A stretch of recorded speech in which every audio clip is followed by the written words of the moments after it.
जय जिजाऊ, जय शिवराय. मित्रहो नमस्कार. महाराष्ट्राच्या राजकारणाचा चिखल झाला आहे. महाराष्ट्राच्या राजकारणात कधी केव्हा काय घडेल आणि काय होईल याची आता शाश्वती राहिलेली नाही. आणि त्यातले त्यात ज्या बाळासाहेबाचं बोट धरून भाजपा महाराष्ट्रात मोठा झाला, वाढला, त्याच भारतीय जनता पक्षानं ज्याप्रमाणे उद्धव ठाकरेंची सेना किंवा बाळासाहेबांच्या सेनेचे तुकडे केले, त्याचप्रमाणे त्यांनी शरद पवारांचं अस्तित्वसुद्धा लयाला पोचवलं. शरद पवारांच्या राष्ट्रवादीतसुद्धा फूट पाडली, त्याचे दोन शकले केले स्वतःच्या स्वार्थासाठी. हीच गोष्ट बिहारमध्ये नितीश कुमारसोबतसुद्धा झालेली आहे. पण नितीश कुमार दलबदलू आहेत, ते पुन्हा त्यांना मिळाले आणि सत्ता उपभोगण्यासाठी, सत्तेच्या लालसेसाठी, नसता आज केंद्रामध्ये सरकार काँग्रेसचं राहिलं असतं. तीच गोष्ट महाराष्ट्रामध्ये आज होताना दिसत आहे की महाराष्ट्रामध्ये एकनाथ शिंदेंना संपवून झाले, अजित पवारांचं राजकारण त्याच पद्धतीने केले.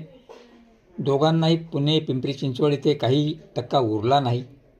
कारण लोकांना मतदान करतेवेळी कळालं की अजित पवार सत्तेत आहेत, शरद पवार विरोधात आहेत आणि दोघांची युती कशी.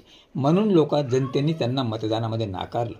पण प्रश्न असा आहे, जसं ठाकरेंची सेना फोडून ठाकरेंना संपवण्याचा विडा भाजपनं उचलला, तसाच आता शिंदेंनासुद्धा संपवण्याची भाषा भाजप करू लागली आहे. आणि भाजप शिंदेंना संपवणार.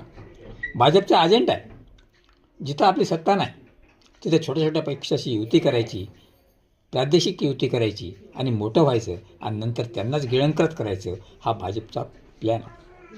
भाजपनं MIMला जे छुपा पाठिंबा दिला, MIMचे जे 125 नगरसेवक निवडून आले, त्यातून भाजप एक विषारी अजगर आहे, विषारी अजगर. ते काही दिवस उपाशी राहतो आणि नंतर मग तेवढीच जागा तयार करून त्याला गिळंकृत करतो. ही भाजपची रणनीती आहे.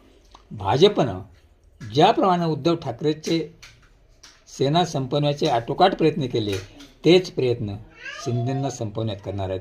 कारण शिंदे आणि ठाकरे यांच्या एकमेकाच्या कुरघोडीमध्ये एकत्र येऊ शकत नाहीत, हे भाजपनं ताणले, जाणले. आणि आत्ता शिंदेंना एकाकी सोडणं वेळ प्रसंगी, अजित पवारांना तर दच्चू आत्ताच मिळणारे लागलीच, पण त्याचप्रमाणे एकनाथ शिंदेंनासुद्धा महाराष्ट्राच्या राजकारणातून हद्दपार केल्याशिवाय भाजपा राहणार नाही. फक्त केवळ एकनाथ शिंदेंकडं 8-10 खासदारांची जमेची बाजू आहे, त्यामुळे एकनाथ शिंदे टीक धरून आहेत. अन्यथा भाजपा या पक्षांना गिळंकृत केल्याशिवाय राहणार नाही. हा भाजपाचा प्लॅन आहे.